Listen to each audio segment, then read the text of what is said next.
सर्वं यश्चाधितिष्ठति स्वर्यस्य च केवलम् तस्मै ज्येष्ठाय ब्रह्मणे नमः। ॐ नमस्ते अस्तु आयते नमो अस्तु परायते नमस्ते प्राणतिष्ठत आसीनायोतते नमः। आसीनायोतते नमः। चंडीगढ़ आर्य समाज से चल रहा कार्यक्रम, मुझे लगता है पूरा कोरोना काल हमारा इसमें निकल गया। कार्यक्रम को करते करते बेहद खुशी की बात है, ये हम सभी को नित्य मंचों पर मंच का सम्मान भी करवा रहे हैं और साथ साथ हमें ज्ञान का दर्शन अर्थात मार्गदर्शन भी दिलवा रहे हैं। ऐसे मेरे बड़े भैया आदरणीय श्रीमान रवि आर्य जी और मेरी बड़ी बहन श्रीमती अमिता आर्य जी और भी जितने बंधु बांधव जो चंडीगढ़ आर्य समाज से जुड़े हुए हैं, समस्त सदस्य व अधिकारीगण चंडीगढ़ आर्य समाज के, और साथ ही साथ जहाँ से भी देश से विदेश से जो जो माताएं बहनें और भाई जुड़े हुए हैं, सभी को मैं हृदय के साथ में नमन वंदन अभिनंदन करती हूँ।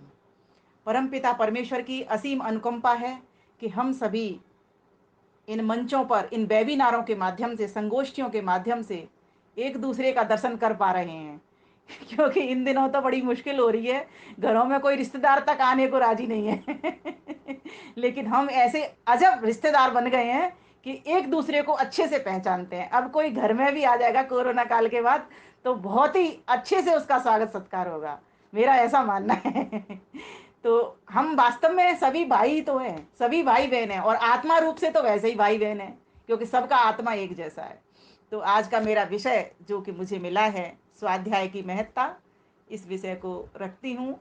समय की सीमा रहेगी इसमें, चूंकि मेरे पास मटेरियल बहुत होता है, बिल्डिंग ऊंची है, लक्ष्य बड़ा है, सामान भी बहुत उसके लिए चाहिए होता है, सामान भी बहुत सारा है, इकट्ठा है।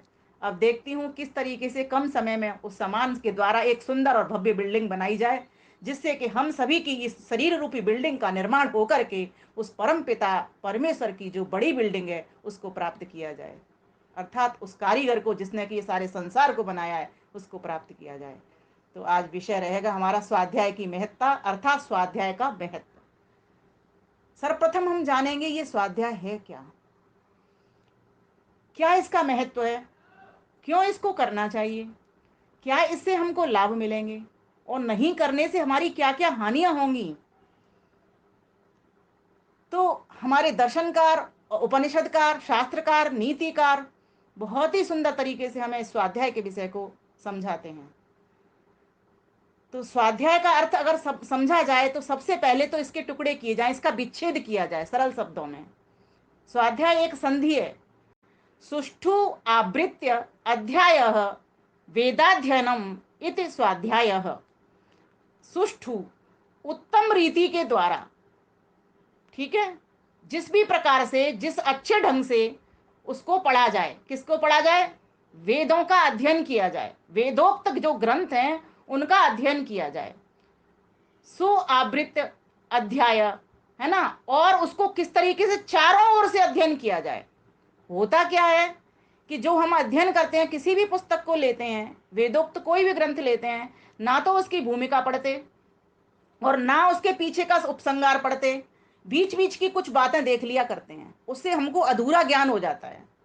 तो स्वाध्याय क्या सिखाता है कि किन ग्रंथों का तो अध्ययन किया जाए, तो वेदोक्त ग्रंथों का वेदाध्ययन, वेद का ही अध्ययन स्वाध्याय है, स्वाध्याय है। वेद और वेदोक्त ग्रंथों का अध्ययन ही स्वाध्याय है। दूसरी बात, किस लिए किया जाए, तो कहा सुकृताय, अर्थात पुण्य कार्य के लिए यह स्वाध्याय किया जाए, जिससे पुण्य की प्राप्ति हो, मुझे भी पुण्य मिले और सामने वाले को भी, जिसके लिए स्वाध्याय किया जा रहा है उसको भी, जिसको सुनाया जा रहा है, जो तुमने पढ़ा है उसको सुनाया जा रहा है उसको भी पुण्य की प्राप्ति हो। तो कहा सुकृताय आवृत्य अध्यायो अधीति स्वाध्याय, अर्थात अपने आप का आत्मचिंतन करना, अपने आप का आत्मनिरीक्षण करना, अपने आप का आत्म परीक्षण करना, इस प्रकार से अपने आप को वेद के द्वारा सजा करके वेद में बना करके और लोगों के सामने प्रदर्शित होने का नाम ही स्वाध्याय है। देखो कितनी सुंदर परिभाषा इसकी बन गई। लोग क्या करते हैं, वेद का एक पेज पढ़ लिया, पहला पेज, जैसे कि एक वेद है ये, ठीक है, अब इस वेद का एक पेज पढ़ लिया, एक मंत्र पढ़ लिया, अग्निमीडे पुरोहितम, यहां तक पढ़ करके उसकी तीसरी कर लिया कर लेते हैं। इससे हमारा काम चलता नहीं है। एक मंत्र से हमारा काम चलेगा, हम वेद क्यों पढ़ रहे हैं, वेद से होगा क्या, इन वेदोक्त ग्रंथों से हमारे जीवन में क्या परिवर्तन आएगा, क्या ये जो बिल्डिंग भगवान ने हमको बना करके दी है मनुष्य रूपी, ये बिल्डिंग का निर्माण ढंग से हो पाएगा या ये बिल्डिंग धराशायी रह जाएगी, क्या इससे हम ऊंचाई की उद्यानम ते पुरुष नाभियानम, क्या ऊपर की ओर चढ़ पाएंगे। ऐसा चिंतन हमारा जब तक नहीं हो जाएगा और तब तक आद्योपांत अर्थात आदि से लेकर अंत तक जिस भी ग्रंथ को उठाया उसको नहीं पढ़ेंगे, तब तक स्वाध्याय हमारा वो नहीं कहलाएगा, अधूरापन ही उसमें रहेगा। तो आगे कहा गया कि ऐसे स्वाध्याय का जो स्वरूप है, ये स्वाध्याय है क्या। तो स्वाध्याय को जो महर्षि याज्ञवल्क्य हैं उन्होंने परम श्रम कहा है। महर्षि मनु ने इसी को परम तप कहा है, परम तप इति स्वाध्याय, और इसी को स्वाध्याय को ही महर्षि देवदयानंद ने परम धर्म कहा है। बोलते हैं ना, वेद सब सत्य विद्याओं का पुस्तक है, वेद का पढ़ना पढ़ाना और सुनना सुनाना सब आर्यों का परम धर्म है। तो परम धर्म बताइए, एक तरफ महर्षि याज्ञवल का चिंतन है कि यह जो स्वाध्याय है वह श्रम है, अर्थात स्वाध्याय करने में एक श्रम लगता है, परिश्रम लगती है, एक मेहनत लगती है, इसीलिए इसको श्रम कहा। और अब आप मजे की बात देखोगे, ये जो श्रम है ना, इसी श्रम में चारों आश्रम निहित हैं। ये जो आश्रम का नाम पड़ा है ना, ब्रह्मचर्य आश्रम, गृहस्थ आश्रम, वानप्रस्थ आश्रम, संन्यास आश्रम, ये सभी आश्रमों में श्रम टिका हुआ है, अंतर्निहित है। समन्तात चारों ओर से श्रम करना है। अब ब्रह्मचारी चारों ओर से श्रम कैसे करेगा, जहां जहां से उसको ज्ञान मिलता है, जिस जिस विषय का उसको ज्ञान मिलता है, जिस जिस गुरुजन के पास जाकर के उसको ज्ञान मिलता है, वहां वहां तक की श्रम की यात्रा वो करेगा, तब जाकर के वो ब्रह्मचर्य आश्रम में दीक्षित होगा। बड़े पते की बात है। चारों ओर से श्रम, ब्रह्मचारी को भी श्रम करना है। हमने श्रम का मतलब समझ लिया सिर्फ एक किसान, एक सेवा देने वाला व्यक्ति, सेवक ही श्रम करता है, नहीं, श्रम चारों आश्रम करते हैं। इसीलिए वेद भगवान कहते हैं कि चारों आश्रमों का उन्होंने हमारे लिए विधान किया कि सभी हम श्रम करने वाले बने। ब्रह्मचारी निठल्ला बैठ के नहीं खाता, वो भी भिक्षा मांग करके खाता है। तो आश्रम, ब्रह्मचर्य आश्रम, वहां भी ब्रह्मचारी भिक्षाम देही माते, भिक्षाम देही, भिक्षा मांग करके और अपनी कुटिया को साफ करके जहां वो पड़ता है, अपने व्यवहार के द्वारा भी वो श्रम करता है, वाणी का श्रम करता है, नेत्रों का श्रम करता है, हाथों का श्रम करता है, पैरों से श्रम करता है, हर इंद्रिय से वो श्रम करता है, तब जाकर के वो आश्रम के भीतर दीक्षित होता है। यह ब्रह्मचारी का, यह जो आश्रम शब्द है वो श्रम से बना है। तो इसीलिए महर्षि याज्ञवल्क्य ने क्या कहा कि यह जो स्वाध्याय ये परम श्रम है, और ब्रह्मचारी स्वाध्याय करता है, तो स्वाध्याय में तो पूरा पूरा श्रम उसे करना ही पड़ता है। अब आगे देखिए, गृहस्थ आश्रम, उसको भी एक आश्रम कह दिया, यह भी एक स्वाध्याय है, स्वाध्याय का विषय बन जाता है। कैसे कि गृहस्थ में भी जब रहते हैं तो हर तरीके से चारों ओर से श्रम करना पड़ता है, तब आश्रम जाकर के सिद्ध होता है। माता, पति, पत्नी, पिता, पुत्र, पुत्रियां सभी श्रम करते हैं गृहस्थ के जितने। परिव्रियते अनेना, जिनसे परिवार खड़ा होता है, ग्रह में स्थित जिनसे घर बनता है, ऐसे ग्रह के लोग भी स्वाध्याय करते हैं। और कैसा स्वाध्याय करते हैं, श्रम करते करते स्वाध्याय करते हैं, तो आश्रम वहां पर निर्माण हो जाता है। तो इसी प्रकार से वानप्रस्थ भी देख लीजिए, वहां भी बिना स्वाध्याय के कोई भी वानप्रस्थ सफल नहीं होता। जब तक व्यक्ति अपना आत्मचिंतन नहीं करेगा, जब तक व्यक्ति ओम का जप नहीं करेगा, स्वाध्याय के भीतर सिर्फ अपना ही चिंतन नहीं है, परमात्मा का भी चिंतन है, उसका भी गुणानुवाद है, उसकी भी स्तुति है, उसकी भी प्रार्थना है, उसकी भी उपासना है। तो ओम का जप, इसीलिए योग दर्शन ने क्या कहा, स्वाध्यायात इष्ट देवता संप्रयोग। जो व्यक्ति स्वाध्याय करता है उसका इतना बड़ा फल वो प्राप्त कर जाता है कि उस इष्ट अर्थात ईश्वर से भी संबंध उसका जुड़ जाता है, अर्थात ईश्वर की भी प्राप्ति कर लेता है। और देवता, विद्वान लोग, योगी लोग, संत लोग, महात्मा लोग, उनका भी संबंध प्राप्त करके उनकी शरणागति को प्राप्त कर लेता है। तब जाकर के उनसे ज्ञान का अर्जन करता है, अर्थात वो श्रम करता है इस क्षेत्र में विद्वानों के पास जाने का, परमात्मा से मिलन का वो श्रम करता है। तो वो भी वानप्रस्थी भी फिर श्रम को यूं ही नहीं छोड़ता, अपना अर्जन करने के बाद मुनि बन करके और चारों ओर वितरण करता है, वनों में जाकर के रहता है और अपना जीवन भी सन्यासी जैसे जो पहले की अवस्था है उसके भांति वो विचरण करता रहता है। वहां पर थोड़ा थोड़ा उसका एकदम पूरी तरीके से विरक्ति नहीं होती, थोड़ी उससे सन्यासी से कम विरक्ति उसकी होती है। आगे का सन्यास आश्रम, स्वाध्याय एक परम श्रम होने के नाते यह भी सन्यास आश्रम के अंतर्गत भी आ जाता है। यहां पर भी सन्यासी श्रम करता है, खुद ज्ञान का अर्जन करता है, समाधि लगाता है, ब्रह्मनिष्ठ बनता है, ईश्वर का ध्यान करता है, पूरे दिन जप उपासना में बना रहता है, यम नियम का पालन करता है, आसन प्रत्यायाम प्रत्याहार प्राणायाम आदि के द्वारा अपने शरीर को मजबूत करता है और उस परमात्मा की ध्यान करते हुए समाधि की अवस्था तक पहुंचता है। और जो ज्ञान उसने अर्जित किया, जो आदर्श अपने जीवन का बनाया, उस आदर्श का को चारों तरफ वितरण करके परिव्राजक होकर के भ्रमण करते हुए वन वन नगर नगर ग्रह ग्रह में वह वितरण करता चला जाता है। तो इस प्रकार से वो भी बहुत श्रम कर रहा है। तो चारों आश्रम श्रम के ऊपर टिके हुए हैं और चारों ओर से श्रम करते हैं वो, ठीक है, और सबको सबका लाभ पहुंचाने के लिए श्रम करते हैं। इसीलिए ये चारों आश्रम भी ये स्वाध्याय के अंतर्गत आ जाते हैं। अब आप देखिए आगे महर्षि याज्ञवल्क्य का चिंतन कितना सुंदर रहा होगा, जिन्होंने कि श्रम से जोड़ दिया ये स्वाध्याय। और दूसरी बात फिर महर्षि मनु को देखिए, उन्होंने कह दिया स्वाध्याय परम तप है। वास्तव में तप तो लगता ही है इसमें। जो व्यक्ति स्वाध्याय करता है वो तपस्वी बन जाता है, क्योंकि उसको समझ आ जाती है कि ये संसार तो नश्वर है, संसार की सब चीजें आज हैं कल नहीं रहेंगी, लेकिन जो संग रहने वाली चीज है वो कौन है, परमपिता परमेश्वर है। तो वो क्या करता है, ईश्वर की शरणागति लेता है, इस ज्ञान का अर्जन करता है। जिस जिस मात्रा में, जितनी जितनी मात्रा में, जितनी जितनी अच्छाई के साथ, उत्तमता के साथ, जिन जिन उत्तम ग्रंथों का वो स्वाध्याय करता है और वैसा ही अपने जीवन में उतारता चलता है, तो ऐसा व्यक्ति फिर स्वाध्याय के लाभ को प्राप्त कर जाता है। इसीलिए स्वाध्याय को जहां परम श्रम कहा वहां परम तप भी कहा। अब तप में तो बहुत सारे द्वंद आते हैं, मान अपमान मिलता है, कहीं कोई फूलों का हार भी पहनाएगा, कहीं कोई अपमान भी देगा, गाली भी देगा। तो इस स्वाध्याय के अंतर्गत महर्षि मनु ने इसको परम तप कह दिया, वहीं महर्षि दयानंद देव दयानंद सरस्वती ने उसको परम धर्म कह दिया।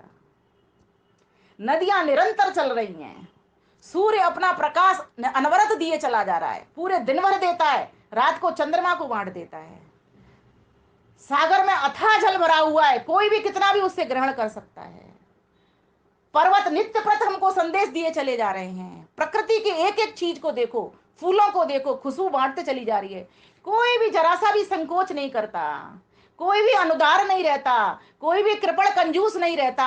तो हम स्वाध्याय के लिए कृपण कंजूस क्यों रहे? हम भी इसको स्वाध्याय को अपना परम धर्म मान करके, क्योंकि स्वाध्याय किया तो किया किसका जा रहा है, तो वैदिक संस्कृति का स्वाध्याय किया जा रहा है। वेद ही तो हमारा धर्म है, हमारा सत्य सनातन वैदिक धर्म की जय बोलते हैं, वो क्या है, वो ही तो परम धर्म है, उसी को धारण करना। धर्म ही तो धारण, तो धारणा को जो धर्म धारण किया जाए वही तो धर्म है। तो क्या धारणा करने योग्य है, वेद ही धारणा करने योग्य है। तो कितना सुंदर महर्षि देव दयानंद जी ने हमको एक ही उक्ति दे दी, वेद का पढ़ना पढ़ाना सुनना सुनाना। अब आप देखिए वाणी के कर्म है, वेद का पढ़ना वेद का पढ़ाना ये वाणी से होते हैं, और सुनाना भी वाणी से होता है, लेकिन सुनना कान से होता है।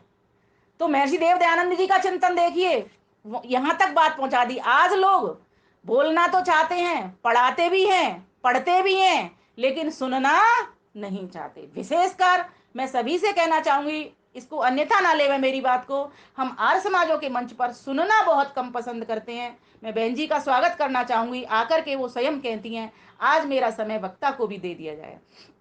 ऐसी बहन के लिए मैं नतमस्तक होती हूँ। इस प्रकार के बहन भाई अगर हमारे प्लेटफॉर्मों पर आ जाएंगे तो हम बहुत बड़ा काम कर सकते हैं। इस ज्ञान का अर्जन, जो आज इतने इतने बड़े बड़े सन्यासी महात्मा ज्ञानी लोग बैठे हुए हैं, हम उनसे ज्ञान ले ही नहीं पाते, इसीलिए क्योंकि हम ज्ञान देने में ही लगे रहते हैं पूरा टाइम। तो इसलिए कहा गया कि वेद वेद क्या कहता है, वेद कहता है कि मुझे जीवन में उतारो, सिर्फ ये कहने कहने की बात नहीं है। कथनी मीठी खाण सी करनी विष की लोय, कथनी तज करनी करे विष से अमृत होए। जिस व्यक्ति का कथन तो बढ़िया है लेकिन करनी में वो जीवन में वो उतरा नहीं है, तो ऐसे भी व्यक्ति का जीवन तो फिर धराशायी ही हो जाता है। लेकिन मनुष्य तो आया है उद्यानम ते पुरुष अनाव्यानम, ऊपर चढ़ने के लिए आया है। तो स्वाध्याय हमको ये सिखाता है। इसलिए वेद ने कितना सुंदर मंत्र दिया। आप सभी यज्ञ में बोलते होंगे ना, स्तुता मया वरदा वेदमाता प्रचोदयन्तां पावमानी दुजानाम् आयुः प्राणं प्रजां पशुं कीर्तिं च द्रविडं मह्यं दत्त्वा व्रजत ब्रह्मलोकम्, मह्यं दत्त्वा व्रजत ब्रह्मलोकम्। परमपिता परमेश्वर स्वयं आकर के हमसे कहते हैं, हमारे हृदय में कहते हैं। क्या कहते हैं हमारे हृदय में? उन्होंने चार ऋषियों को जो वेदों का ज्ञान दिया, अगर मैं आपसे प्रश्न पूछूंगी तो कहाँ दिया? आत्मा में दिया, हृदय में दिया या मस्तिष्क में दिया? कोई एक बहन अपना या भाई अपना कैमरा ऑन कर लें और आवाज खोल के मुझे इस प्रश्न का उत्तर दे दें। चार ऋषियों को परमात्मा ने ज्ञान दिया तो आत्मा में दिया, हृदय में दिया या मस्तिष्क में दिया? चलिए कोई बात नहीं, कोई खोल रहा है क्या? बिल्कुल। हाँ जी, हाँ जी, अब मैं इसका, हाँ जी, अब मैं इसका उत्तर देती हूँ। चारों ऋषियों का हाँ जी, धन्यवाद स्वीटी जी, बहुत धन्यवाद आपके लिए और सभी के लिए धन्यवाद। देखिए ये ज्ञान का विषय है, हम कोई इसमें वो नहीं है, लेकिन सत्यार्थ प्रकाश में महर्षि दयानंद सरस्वती कहते हैं कि महर्षि दयानंद सरस्वती ने लिखा है वहां पर सत्यार्थ प्रकाश के सप्तम समुल्लास में कि चार ऋषियों की आत्मा में वेदों का प्रकाश किया। चार वेदों का प्रकाश चार ऋषियों की आत्मा में किया। अग्नि, वायु, आदित्य और अंगिरा, ऋग्वेद, यजुर्वेद, सामवेद और अथर्ववेद। देखिए हृदय साधन है, मस्तिष्क साधन है, लेकिन आत्मा का लक्षण ज्ञान है।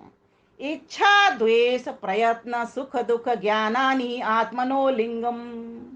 ये चेतन करता आत्मा को ही तो ज्ञान होता है। तो परमात्मा जब प्रकाश करता है, चित्र दे सहित प्रकाश करता है, तो उसने सभी ऋषियों की आत्मा में प्रकाश किया। यह आप सत्यार्थ प्रकाश का सप्तम समुल्लास जब खोलेंगे वहां पर आप इसको देख सकते हैं। ये प्रश्न भी किया गया है वहां पर। तो स्वीटी जी हमारी सत्यार्थ प्रकाश पाठशाला की विद्यार्थी हैं, इसीलिए ये उत्तर दे पाई, नित्य वीडियो सुनती हैं और सभी के लिए ये अध्ययन का विषय है, इसीलिए मैंने रख दिया। आज ये प्रश्न भी चल रहा था, हमारा एक समूह है वहां पर, मैंने बच्चों से भी ये पूछा कि चलो तुम ही बताओ, अभी बड़े लोगों को छोड़ देते हैं। तो अभी बच्चे अभी लगे हुए हैं इसको ढूंढने में। मैंने कहा प्रवचन में मैं इस बात को कहूंगी, इसीलिए मुझे ध्यान आ गया और मैंने इस बात को रख दिया। हो सकता है हमारे इसमें भी कुछ लोग वहां से जुड़े हों। तो सभी के लिए ये ज्ञानवर्धन की चीज है। जब जब हम ग्रंथ, स्वाध्याय किसका? वेदोक्त ग्रंथों का। महर्षि दयानंद सरस्वती ने सत्यार्थ प्रकाश नाम का ग्रंथ लिखा, उसमें वेदों के खूब प्रमाण, उपनिषदों के खूब प्रमाण, दर्शनों के खूब प्रमाण, ब्राह्मण ग्रंथों के खूब प्रमाण उसमें दिए हुए हैं। चूंकि अब हम पढ़ा रहे हैं उसको, पाठक पढ़ भी रहे हैं और उसका लाभ भी उठा रहे हैं, तो हम सभी भी उसका लाभ उठाने वाले बने। तो कहा गया कि हम अभी श्रावणी पर्व आने वाला है और श्रावण का मास लग चुका है। आषाढ़ी पूर्णिमा हमने गुरु पूर्णिमा के रूप में मनाई थी, वहीं से स्वाध्याय का आरंभ हो जाता है। श्रावणी उपाकर्म, श्रावण मास का उद्घाटन, वेद के स्वाध्याय का उद्घाटन। श्रावण शब्द भी कैसे बन गया? इसीलिए तो श्रावण शब्द बन गया। श्रुति शब्द कैसे बन गया? इसीलिए श्रुति शब्द बन गया। सुनते सुनते चले आना, और सुनना किसका विषय है? इन श्रोत्रों का विषय, इसीलिए तो इनको श्रोत्र कहते हैं। जिसमें श्रुति पड़े वो श्रोत्र, जिससे सुना जाए, श्रवण की शक्ति आए जिसमें, वो श्रोत्र। तो ये श्रोत्र की इंद्रिय है, जिसकी मजबूत है, जो जितने ध्यान से बात को सुनता है, कोई भी विद्यार्थी हो या बड़ा व्यक्ति हो, कोई बात उसके सामने कही जा रही है, जितने ध्यान पूर्वक सुनता है उतना ही वो उसको अच्छी प्रकार से समझ करके अपने जीवन में भी आत्मसात कर पाता है। तो इस प्रकार से हम सभी को स्वाध्याय की ओर आना चाहिए। अब देखिए, स्वाध्याय जहां परम श्रम है ना, परम तप है, परम धर्म है, वहां परम स्कंद भी है। जिस व्यक्ति के जीवन में स्वाध्याय है, समझो वो सबका आधार बन जाता है, अपना भी स्वयं का आधार बनता है वो, और सबका भी ज्ञान देने में वो आधार बन जाता है। स्वयं भी लाभ उठाता है वो, औरों को भी लाभ दे देता है। ये स्वाध्याय क्या है? जहां श्रम है, जहां तप है, जहां धर्म है, वहां स्कंद भी है, आधार भी है। स्कंद कहते हैं कंधों को, ये कंधे ही तो बोझ उठाने का काम करते हैं। जिस व्यक्ति के जीवन में ज्ञान है वो बहुत सारे काम अपने कर लेता है। आगे आगे गिनाती जाऊंगी आपको। तो आगे कहा यह परम योग है। स्वाध्याय परम योग है, ये जोड़ने की शक्ति देता है हमको। किससे जोड़ता है, किसमें प्रतिष्ठित करवाता है? उस परम पिता परमेश्वर से। जिस व्यक्ति का जीवन स्वाध्याय रहता है वो प्रत्येक से मित्रता कर लेता है, विद्वानों से, योगियों से, संतों से, महात्मा से, और उस अपने परम मित्र जो सबका मित्र है, सर्व मित्र है, उस परम पिता परमेश्वर से भी वो योग कर लेता है। आगे कहा यह परम यज्ञ भी है। जैसे एक यज्ञ द्रव्य यज्ञ करते हैं, परमात्मा पूरे ब्रह्मांड में यज्ञ कर रहा है, सारे ब्रह्मांड को बना करके नित्य प्रति आहुति लग रही है उसकी सूर्य चंद्र आदि देवों के द्वारा। वहीं पिंड में आहुति हम सभी लगा रहे हैं। तो हम भी अपने पिंड के भीतर यज्ञ कर रहे हैं, लेकिन एक यज्ञ हमारी आत्मा के भीतर हो रहा है जिससे हमारी आत्मा बलिष्ठ हो रही है। किस किस की आहुतियां पड़ती हैं उसमें? उसमें आहुतियां पड़ती हैं ऋग्वेद की, यजुर्वेद की, सामवेद की, अथर्ववेद की। ऋग्वेद जहां दुग्ध है वहां यजुर्वेद घृत है, वहां सामवेद सोम है, अमृत है, और वहीं पर जो अथर्ववेद है वो स्नेह है, मधु का गुण है, जिसमें चारों विज्ञान आ जाते हैं, ऋग्वेद का, यजुर्वेद का और सामवेद का। ऐसा हम अपनी आत्मा के भीतर ये नित्य प्रत्यज्य करते हैं। और जो व्यक्ति नहीं करता उसके लिए तो हमारे शास्त्रकार कह देते हैं कि वो ब्राह्मण ही नहीं है, वो ब्राह्मण नहीं है, और ऐसा ब्राह्मण अक्षम्य है। सतपथ ब्राह्मण कहता है कि जो व्यक्ति इन नदियों से, सूर्यों से, चंद्रमा से निरंतर चलना नहीं सीखता, नित्य स्वाध्याय नहीं करता, ऐसा व्यक्ति तो ब्राह्मण होते हुए भी अक्षम्य है, वो अपराध कर रहा है जो स्वाध्याय नहीं करता है। तो स्वाध्याय के आज हम सभी, और एक और बात बताती हूँ, स्वाध्याय परम रस है। जो क्या की बात चली ना, स्वाध्याय है क्या? स्वाध्याय परम श्रम है, परम तप है, परम धर्म है, परम स्कंद है, परम योग है, परम योज्य यज्ञ है, और वहीं पर परम रस भी है। स्वाध्याय करने वाले व्यक्ति का मन हमेशा आह्लादित रहता है, उसको पढ़ने में इतना मन होता है, इतनी रुचि होती है और इतना आनंद आता है, लगता है कि और काम तो कोई और कर ले, हम तो बस पढ़ते ही रहें। ये मेरा स्वयं का अनुभव बोलता है। और स्वाध्याय करते करते तो आनंद आता ही है जब हम ओम का जप करते हैं, क्योंकि स्वाध्याय विषय सिर्फ पुस्तक पढ़ना नहीं, ये तो एक विषय। दूसरा अपना चिंतन मनन करना, आत्मनिरीक्षण करना सुबह शाम, कि मेरा पूरा दिन भर कैसा हुआ, रात को तो ये चिंतन करना, और सुबह उठ करके ये चिंतन करना कि मैं अब आज पूरे दिन भर कैसा अपना बिताऊंगा। तो इस प्रकार से अपना परीक्षण भी करते जाना, निरीक्षण भी करते जाना, अपना चिंतन भी करते जाना। किस लिए चिंतन करते जाना? कि स्वाध्याय के द्वारा मुझको ऊपर उठना है। तो स्वाध्याय क्या कहता है? ये तो स्वाध्याय क्या है, स्वाध्याय क्यों, इससे लाभ क्या मिलते हैं? तो कहा, पहली बात कही सतपथकार, सतपथ ब्राह्मण के भीतर महर्षि याज्ञवल्क्य लिखते हैं, युक्त मना भवति, व्यक्ति युक्त मन वाला हो जाता है। देखो कितनी बढ़िया बात कही है, समाहित चित्त उसका हो जाता है। क्योंकि ये जो चित्त है ना, ये चंचल है। गीता ने कह दिया चंचलम ही मना कृष्ण प्रमाथि बलवत दृढ़म। अर्थात ये जो मन है बहुत ज्यादा चंचल है, या अर्थात ये क्षणिक है, कभी इधर तो कभी इधर, कभी अमेरिका तो कभी रूस तो कभी भारत में, इस तरीके की दौड़ करवाता रहता है। ये तो बहुत ही बलवान है, बहुत ही दृढ़ है, तो इसको पकड़ना तो बहुत मुश्किल हो जाता है। लेकिन स्वाध्याय जब व्यक्ति कर रहा होता है तो ये पकड़ में आ जाता है। क्यों? क्योंकि वो उसकी कमजोरी पर हाथ रख देता है, कमजोरी पर वार करता है। और मन की कमजोरी क्या है? मन की कमजोरी तो यही है कि वो साधन है, वो जड़ है, ये कमजोरी है मन की। और एक बार में एक ही काम करता है। तो फिर जब एक बार में एक चीज को पकड़ता है तो क्यों ना मैं इस स्वाध्याय को पकड़ लूं, क्यों ना मैं ब्रह्म की विद्या को पकड़ लूं, है ना? क्यों ना मैं विद्वानों के संग को पकड़ लूं, क्यों ना मैं इन शास्त्रों के संग को पकड़ लूं, क्यों ना मैं इन वेद रूपी गुरु को पकड़ लूं, वेद की शरण में आ जाऊं। इस प्रकार से उसके मन के भीतर हुआ था। तो ऐसा व्यक्ति स्वाध्याय करने वाला युक्त मन वाला हो जाता है। गीता में तो कृष्ण खुद कहते हैं, जिसका योग कौन सिद्ध कर पाता है? युक्ताहार विहारस्य युक्त चेष्टस्य कर्मसु युक्त स्वप्नावबोधस्य योगो भवति दुःखः, योगो भवति दुःखः। जिसके युक्त आहार विहार है, संतुलित शुद्ध पौष्टिक सात्विक अन्न खाता है, देख करके जिस मात्रा में करना चाहिए, हितभुक ऋतभुक मितभुक, इस प्रकार से वो अन्न का ग्रहण करता है और अच्छी जगह पर ही जाता है जहां पर उसको मन की शांति मिलती है, भ्रमण करता है अच्छी जगह पर जाकर के, जहां फ्रेश एयर से वो अपने प्राणों को मजबूत करता है। युक्त आहार विहार से युक्त चेष्टस्य कर्मसु, और उचित कर्मों में उसकी चेष्टा होती है कि मुझे क्या कर्म अच्छा करना है, धर्म के कर्म कौन कौन से होते हैं, उन कर्मों को स्वाध्याय के द्वारा वो जान लेता है।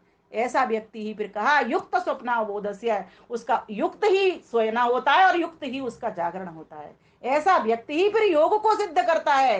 योगो भवति दुखा, अपने सब दुखदाई चीजों को तो एक तरफ छोड़ देता है वो, और सुखदाई चीजों को वो ग्रहण कर लेता है। लेकिन होता ये किससे युक्त मन वाला? स्वाध्याय के द्वारा होता है। ये स्वाध्याय का लाभ है, इसीलिए हम सभी को स्वाध्याय करना चाहिए। आगे कहा कि अपराधीनो भवति, स्वाध्याय करने वाला व्यक्ति किसी के पराधीन नहीं रहता।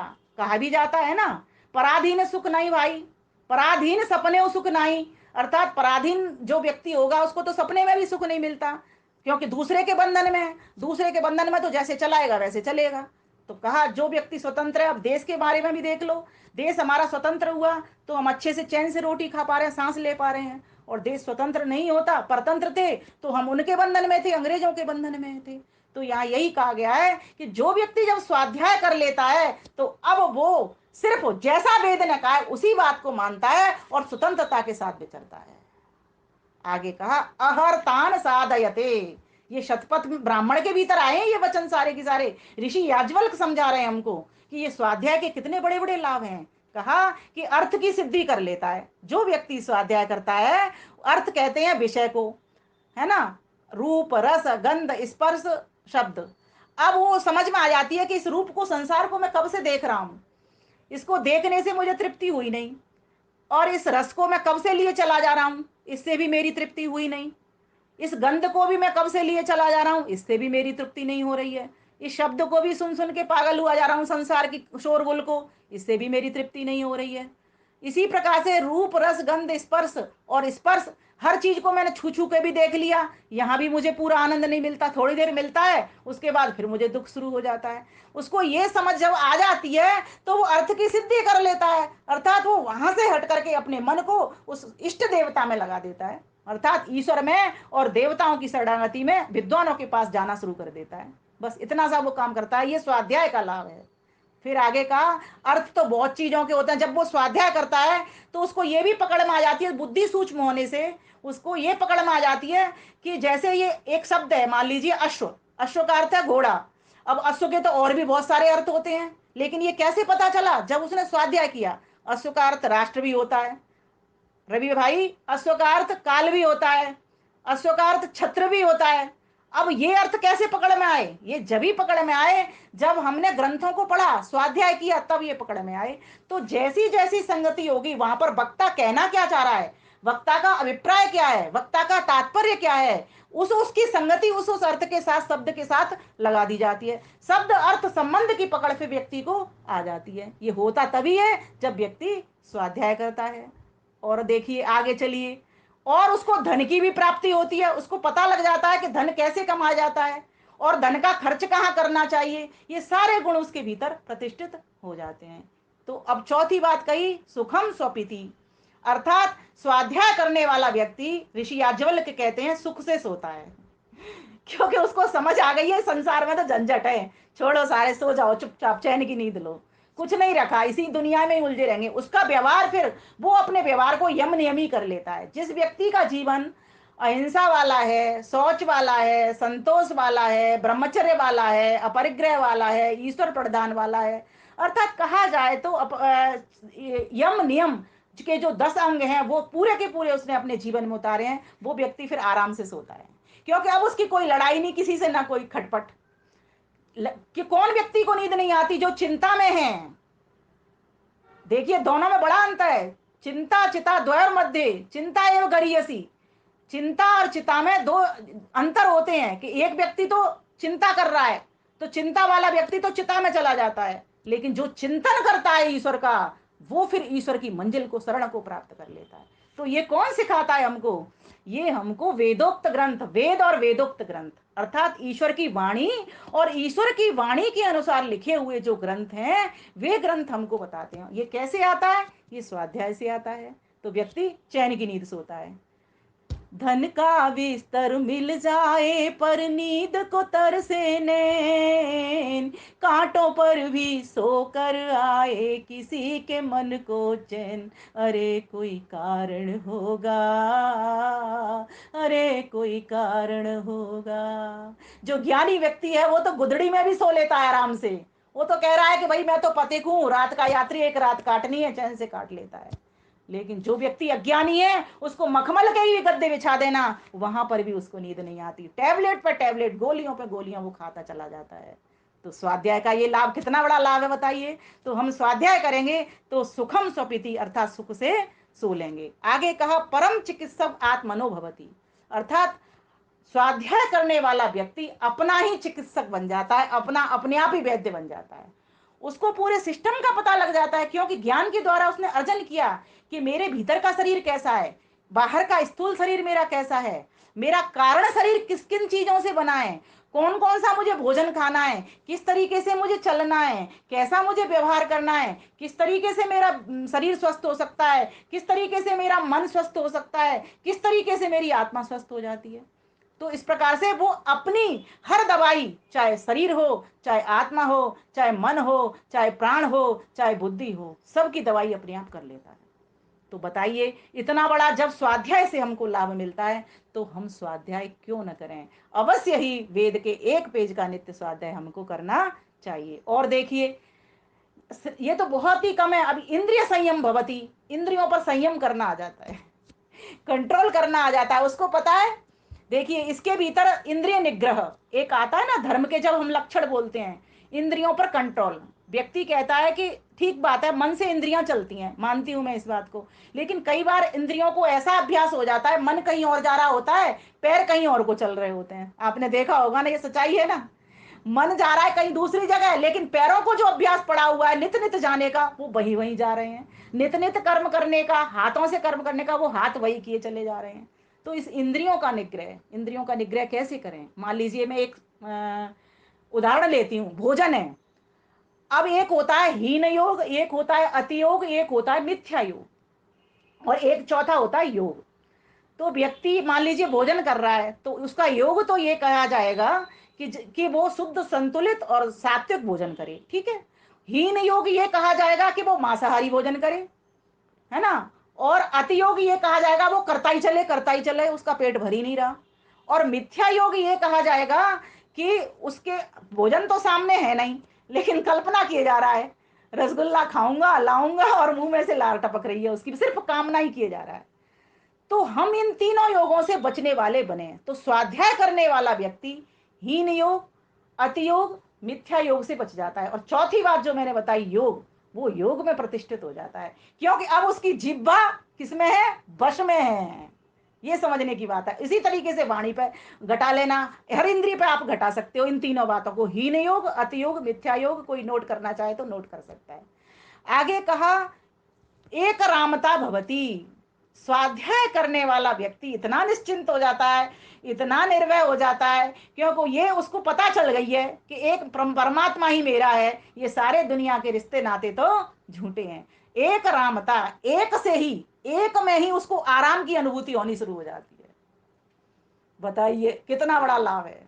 जब परमेश्वर की शरण, आदमी कितना परेशान होता है कि किसी भी तरीके से परमात्मा की शरण में प्राप्त करूं, लेकिन वो नहीं कर पाता। लेकिन ये जो स्वाध्याय है ना, वेद और वेदोक्त ग्रंथों का जो स्वाध्याय है, वो असलियत बता देता है कि कोई जो शक्ति है, जब संसार के सारे बंधन हमारे काम नहीं आते, तब जाकर के वो क्या होता है, वो परमपिता परमेश्वर ही हमारे काम आते हैं। जब वो नैया हमारी भंवर में अटक जाती है, तो उस नैया को पार करने वाला जो खेवनहार है, वही हमारी नैया को तट पर पार लगाता, पहुंचाता है। तो कहने का भाव यहाँ पर यही है कि स्वाध्याय हमारे इंद्रिय निग्रह जहां हमको सिखाता है, सुख से सोना सिखाता है, जहां हमको युक्त मन वाला बनाता है, जहां हमको अर्थ की सिद्धि कराता है, वहीं हमको क्या करता है, अपनी शरण भी वो दिला देता है। आगे कहा प्रज्ञा वृद्धि भवती। स्वाध्याय करने वाले के पास मेधा बुद्धि होती है, प्रज्ञा बुद्धि होती है, रितंबरा बुद्धि आ जाती है। सत्य में ही जीता है, सत्य में ही रहता है, सत्य ही सिखाता है, सत्य ही सुनाता है, सत्य ही सीखता है, सत्य ही सुनता है, सत्य ही देखता है, सत्य ही बोलता है। बताइए, अब देखिए, घटा करके देखिए, हमारे ऋषियों को, महर्षियों को, सभी की सभी खरी बैठते हैं इन बातों के ऊपर। मनस एकम वचस एकम कर्मन एकम महात्मना, मनस अन्यत वचस अन्यत कर्मन अन्यत दुरात्मना। जो महात्मा लोग होते हैं, ऋषि महर्षि लोग होते हैं, मन वाणी उसके एक हो जाते हैं, सत्य ही बोलते हैं, सत्य ही सोचते हैं और सत्य ही क्रिया व्यवहार में उतारते हैं। तो ऐसा स्वाध्याय का ये लाभ है, स्वाध्याय हमको सिखाता है। आगे कहा प्रतिरूपचर्याम, व्यक्ति का जो चेहरा है, कहते हैं ना व्यक्ति और व्यक्ति का व्यक्तित्व, सामने वाला देख करके बता देगा ये व्यक्ति योगी है कैसा है, और ये उसके मूर्तिमंत हो जाता है। जैसे मूर्ति बोलती है ना, अपने चरित्र को कहती है। किसी के हाथ में किसी महान पुरुष की मान लीजिए चित्र हम देखते हैं तो उसके चरित्र का बयां करने शुरू कर देती है।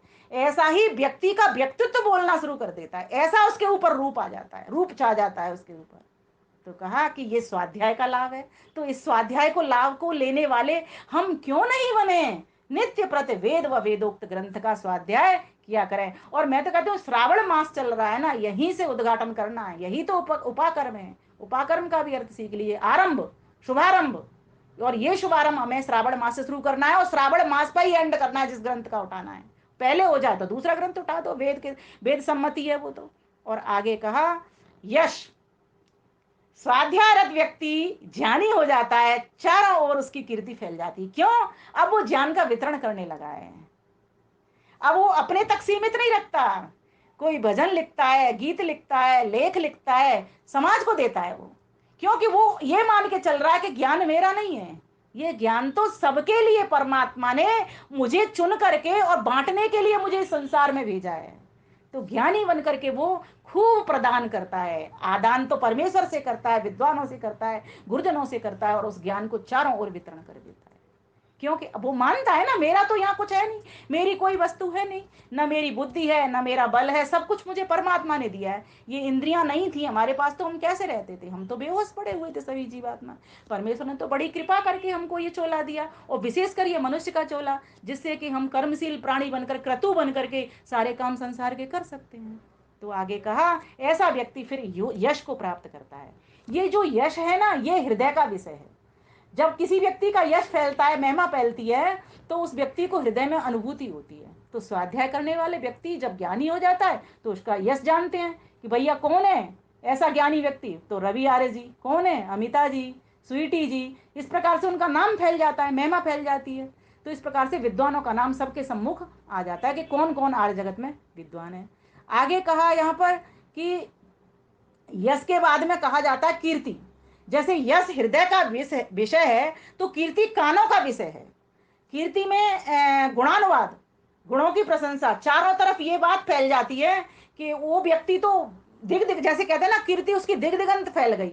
यश के बारे में नहीं कहा जाता, यश हृदय तक सीमित है, लेकिन कीर्ति दिग दिगंत में फैलना ये कानों का विषय। व्यक्ति जब ज्ञानी हो जाता है तो वो सुनता है कि मेरी चारों तरफ धूम मची हुई है, इस बात को सुनता है, लेकिन वो अहम में नहीं आता, वो विनम्र ही बना रहता है। आगे लोक, लोक में भी उसकी इतनी चर्चा हो जाती है कि लोग उसके पास पूजा की भेंट लेकर के आते हैं, उसका इतना सम्मान करते हैं, इतने सादर करते हैं, इतना उसका आदर करते हैं कि पूछो मत। जैसे हम भी किसी की सुनते हैं ना कि वो व्यक्ति, बहुत बड़े बड़े वैज्ञानिक आ रहे हैं यहाँ हमारी नगरी में, या बहुत बड़े विद्वान आ रहे हैं, या बहुत बड़े ज्ञानी संत आ रहे हैं, तो हम भी निकलते हैं ना फूल माला लेकर के, इनको फूल माला पहना दें, करते हैं ना। और जब भी आप रास्ते में चल रहे हो, कोई ज्ञानी व्यक्ति से भेंट हो जाए तो हाथ नीचे को ऐसे जुड़ते हैं ना, मस्तिष्क झुकता है ना उनके लिए। तो इस प्रकार का व्यक्ति का व्यक्तित्व हो जाता है। किससे होता है ये स्वाध्याय से होता है। तो ये जो यश है ये हृदय का विषय था, वहां कीर्ति कानों का विषय थी। वहीं पर जो लोक में जो नाम है ना, जैसे आज हम भगवान राम का नाम सुन रहे हैं, भगवान कृष्ण का नाम सुन रहे हैं, ये किसका विषय बन जाता है? ये आत्मा का विषय बन जाता है। व्यक्ति फिर उसको जीवन चरित्र को अपने जीवन में उतारने का प्रयास करता है। लेकिन कब होता है ये? जब व्यक्ति स्वाध्याय करता है तब। बहुत सारी बातें हैं, 40 मिनट और 10 सेकंड हो चुके हैं, और ये प्रवचन मेरा इस बार आज में समाप्त होगा नहीं, क्योंकि ये लंबा विषय है। तो अगली बार जब मुझे अवसर मिलेगा इस विषय को पूरा करूंगी, और मैं चाहूंगी कि श्रावण मास में ही ये पूरा हो, यहाँ नहीं तो दूसरी जगह या फिर यहीं, जैसा रवि जी कहेंगे, क्योंकि समय तो बहुत हो गया है। और मैं अभी इसका न तो उपसंहार पर पहुंच पाई हूँ, क्योंकि ये विषय इतना छोटा नहीं है। ये स्वाध्याय वास्तव में ही महर्षि मनु ने सही कहा था, परम तप है, और इसमें बहुत सारी सामग्री है। अभी तो मैं आधी बात भी नहीं बोल पाई हूँ, अभी इसमें आधी से भी अधिक मेरे पास अभी सामने है, और आधी से भी और अधिक फिर और आगे आएगी, जो कि मैंने अभी इसमें लिया नहीं है, विषय में ही नहीं लिया था आज के लेक्चर में। तो लोकोपक्ति अर्थात लोक में उसकी इतनी प्रसिद्धि हो जाती है कि हर कोई व्यक्ति उसको सुनना चाहता है, उसको जानना चाहता है, और सुनना जानना नहीं, दर्शन करना चाहता है। फिर वो नेत्रों का विषय बन जाता है वो व्यक्ति। तो ये स्वाध्याय का इतना बड़ा लाभ है। आगे कहा कि स्वाध्याय करने वाले व्यक्ति को खूब सारा धन मिलना शुरू हो जाता है। दाने न खूब सारा धन ले लेकर के लोग आते हैं, उसके वस्त्र की जरूरत को पूरा करते हैं, खान पीन की जरूरत को पूरा करते हैं, जो भी कुछ उसको देना चाहिए वो उसको पूरा करते हैं। फिर आगे कहा अजेतया, वो व्यक्ति ऐसा विनम्र सरल उदार हो जाता है कि उसको कोई जीत नहीं सकता, चाहते हुए भी उसको कोई छीण नहीं कर सकता। सूर्य की ज्योति समा, प्रभा ज्योति के समा, और वो इतना प्रकाशित हो जाता है ऐसा स्वाध्याय करने वाला व्यक्ति कि अब उसकी कहीं भी किसी भी कीमत पर हार नहीं होती। क्यों? क्योंकि परम प्रकाशक की वो शरणागति प्राप्त कर चुका होता है, जिसने सबके भीतर, सबकी आत्मा के भीतर प्रकाश भरा है। आगे कहा अभ्यध्यतया मतलब अवध्यतया, उसको कोई भी उसकी हिंसा नहीं करता। जब भी कोई उसके दुश्मन भी खड़े होते हैं ना, आज आपने देखा होगा राष्ट्र के भीतर जो अच्छे अच्छे सन्यासी हैं, विद्वान हैं, उनके विरोधी भी खड़े हो जाते हैं। वो नहीं चाहते ये देश उन्नति प्रगति करे, तो उनके ज्ञान की रक्षा के लिए इतने उनके फॉलोवर हो जाते हैं। कई कई जगह तो लाख लाख 2-2 लाख फॉलोवर हुए पड़े हुए हैं। आप देख ही रहे हो, सोशल मीडिया में पता लग जाता है सारा कि किस विद्वान के कितने फॉलोवर, किस विद्वान के कितने फॉलोवर। तो सभी उनकी रक्षा करने के लिए आगे आ जाते हैं। ये स्वाध्याय का ही लाभ है, क्योंकि स्वाध्याय करके वो ज्ञानी बना, और ज्ञान को उसने अपने तक सीमित नहीं रखा, उसने चारों ओर वितरण कर दिया ज्ञान को, और कर रहा है नित्य प्रति लेख के माध्यम से, कविता के माध्यम से, भजन के माध्यम से, वाणी के माध्यम से, किसी भी माध्यम से वो लग पड़ा है कि मैं परमात्मा का भक्त हूं, उसने मुझको चुना है, और वो मुझे कुछ देना चाहता है। वो मुझे क्या देना चाहता है? वो मुझे संसार के राज्य के साथ अपना राज्य भी समर्पित करना चाहता है। इस लोक में भी यश कीरति हो, परलोक में भी सदगति मिले, परलोक में भी सदगति मिले। हो नाम अमर जिनसे तेरा, वही कर्म कमा, वही कर्म कमा, जीवन है तेरा अनमोल बड़ा। मत इसको गवा, मत इसको गवा, है एक एक श्वास करोड़ों का, ना दे ना लुटाना, दे ना लुटा, जीवन है तेरा अनमोल बड़ा।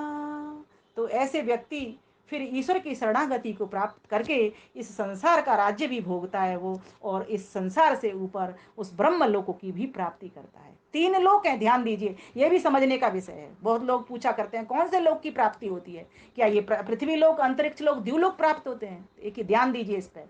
हमारी जो उन्नति होती है मनुष्य लोक से पितृलोक, पितृलोक से देवलोक, अर्थात व्यक्ति पहले मनुष्य ही बनना सीख ले, उसके बाद मनुष्य से पितृलोक वानप्रस्थी बनना सीख ले, उसके बाद में क्या कहा गया, क्या बने? देवलोक, देवता बनना सीख ले, सन्यासी होना सीख ले। क्योंकि सन्यासी के भीतर जो गुण आने चाहिए और आ भी रहे हैं, ऐसा नहीं है। आज हमारे देश में बहुत सारे सन्यासी ऐसे हैं जो वो पढ़ते हैं, सुनते हैं, वही वो बांटते हैं, जो वो सोचते हैं, विचारते हैं, वही वाणी से कहते हैं। ऐसा नहीं, हमारा देश भरा, आज हमारा देश टिका हुआ ही ऐसे लोगों के ऊपर है। भारत की संस्कृति को कोई नष्ट नहीं कर सका, ऐसे ही गुरुजनों के कारण नहीं कर सका। तो कहा गया कि स्वाध्याय का इतना बड़ा लाभ होता है। ब्रजत ब्रह्मलोकम, इस लोक का भी तो सुख देता ही है। आयु प्राणम प्रजाम पशुम कीर्तिम, है ना, द्रविड़म ब्रह्म वर्चसम, ये 7 बातें तो परमात्मा हमको देता है इस संसार की, लेकिन ब्रह्मलोक को वो कब देता है, इस बात को ध्यान रखिए। आप स्तुता मैया का मंत्र बोलते हो ना, वो कब देता है ब्रह्मलोक को, जब जो वस्तु, जो संसार का राज्य आप प्राप्त कर रहे हो, आयु, प्राण, प्रजा, पशु, धन, दौलत, ऐश्वर्य, राज्य, सुख और ज्ञान, इसको समर्पण कर दो उसको, मह्यम दत्वा, मुझे दे करके। ध्यान दीजिए, आदमी इकट्ठा कर रहा है लेकिन उसके भीतर ईश्वर प्रधान नहीं है।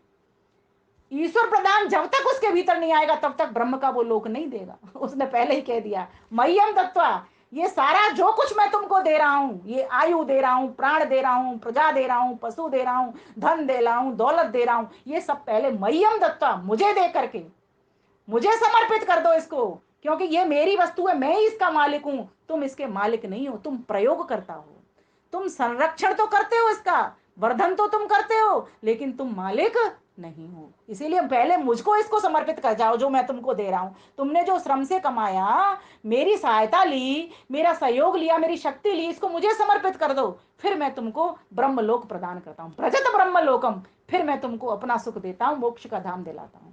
बताइए, स्तुता मया, उस परमपिता परमेश्वर ने ऐसा गुरु हमको दे दिया। वेद माता, माता कहा, माता निर्माता भी है और माता वरदाता भी है, निर्वाण भी कर रही है वो माता हमको। वो वेद माता हमको अपना स्वाध्याय करा करके हमारा निर्माण कर रही है, हमारी इस बिल्डिंग को भव्य बना रही है, इस बिल्डिंग को दिव्य बना रही है, शरीर रूपी बिल्डिंग को। और साथ ही साथ वो क्या कर रही है, वर भी हमको दे रही है कि संसार का भी सुख भोगो, लेकिन कब भोगा जाएगा, ध्यान दीजिएगा, जबकि प्रचोदयंताम, इसको खूब प्रचारित करोगे, इसको खूब प्रसारित करोगे, अपने तक ही सीमित इसको नहीं रखोगे तब।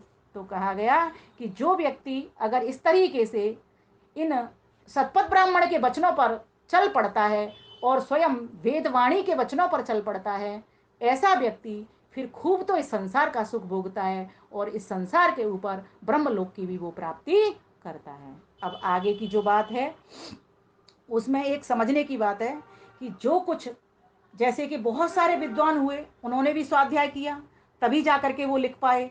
तो एक लोकमान्य बाल गंगाधर तिलक ने एक उक्ति कही थी, वो मैं कहना चाहूंगी कि मैं नरक में भी उत्तम पुस्तकों का स्वाध्याय करूंगा। क्यों करूंगा, अब प्रश्न ये आएगा ना, जिससे नरक स्वर्ग बन जाए। कितनी बड़ी बात कह दी, इस पे विचार है यदि अगर आप करोगे। लोकमान बाल गंगा ने कहा कि अगर नरक को स्वर्ग बनाना चाहता हो तो स्वाध्याय करो। अगर इसे सरल शब्दों में कहा जाएगा तो इस पंक्ति को ऐसे कहा जाएगा। महात्मा गांधी ने भी कहा था कि अच्छी पुस्तकों से बढ़िया कोई मित्र नहीं होता, ये पुस्तकें ही सबसे उपयोगी मित्र हुआ करती हैं। अभी आपने सुना था सिर्फ ऋषि याज्ञवल्क्य को, ऋषि याज्ञवल्क्य ने किस तरीके की बातें बताई हमें स्वाध्याय के लाभ, लेकिन ऐसे ऐसे संत महात्मा आज भी हैं जो हमको ये नित्य बता रहे हैं। आचार्य श्री राम शर्मा ने तो यहाँ तक कह दिया कि जो स्वाध्याय करके जो श्रेष्ठ विचार बनते हैं, उन श्रेष्ठ विचारों को जो संकल्पों में धारण कर लेता है, जैसे महर्षि दयानंद सरस्वती के भीतर एक विचार आया कि मैं सत्य की खोज करूंगा। उन्होंने ये संकल्प ले लिया कि मैं घर नहीं तब तक लौटूंगा जब तक कि मैं सत्य की खोज नहीं कर लूंगा, और उस सत्य को खोज करके सभी को नहीं बता दूंगा, सब तक उस सत्य को नहीं पहुंचा दूंगा। इसीलिए तो उन्होंने ग्रंथों की रचना कर दी, और आज हम उन्हीं ग्रंथों के बलबूते पर, क्योंकि हमारी संस्कृति को तो बीच में लुप्त हो गई थी, लेकर के वो पुनः आए, उद्घाटन उन्होंने किया। असली श्रावणी मास तो हमारे महर्षि देव दयानंद ने हमको मनवा दिया, असली श्रावणी उपाकर्म तो हमारे महर्षि देव दयानंद ने हमको मनवा दिया। इसीलिए ऋषि दयानंद के चरणों में शत शत बार नमन, शत शत बार नमन, हमारा खिले आर्य उपवन, हमारा खिले आर्य उपवन। तो 10 मिनट मेरे पूरे हो गए हैं, बातें अभी बहुत हैं, कोई बात नहीं, बहुत सारा हो गया, इसमें से पचाने के लिए बहुत कुछ है, पर पचते पचते ही कहा जाता है भोजन करना चाहिए। तो आगे के लिए कभी जब समय मिलेगा तो इस विषय को आगे रखेंगे, क्योंकि बहुत सारे विद्वानों ने, संतों ने बहुत कुछ कहा है, और बहुत सारे ऋषियों महर्षियों ने स्वाध्याय के ऊपर बल देते हुए बहुत कुछ कहा है। तो आगे की बात अगली बार की जाएगी। आपने इतने ध्यानपूर्वक, धैर्यपूर्वक, जितने लोग जुड़े उतने की लोग पूरे के पूरे मेरे सामने हैं, सभी का धन्यवाद करना चाहूँगी, इतना धैर्यपूर्वक और श्रद्धा के साथ आपने मुझे सुना है।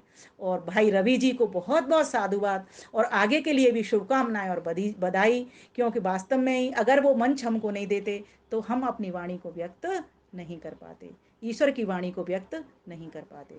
परमपिता परमेश्वर को नमन करती हूँ, आप सभी भाई-बहनों को नमन करती हूँ और अपनी वाणी को विराम देती हूँ। आप सभी का बहुत-बहुत धन्यवाद, बहुत-बहुत नमस्ते।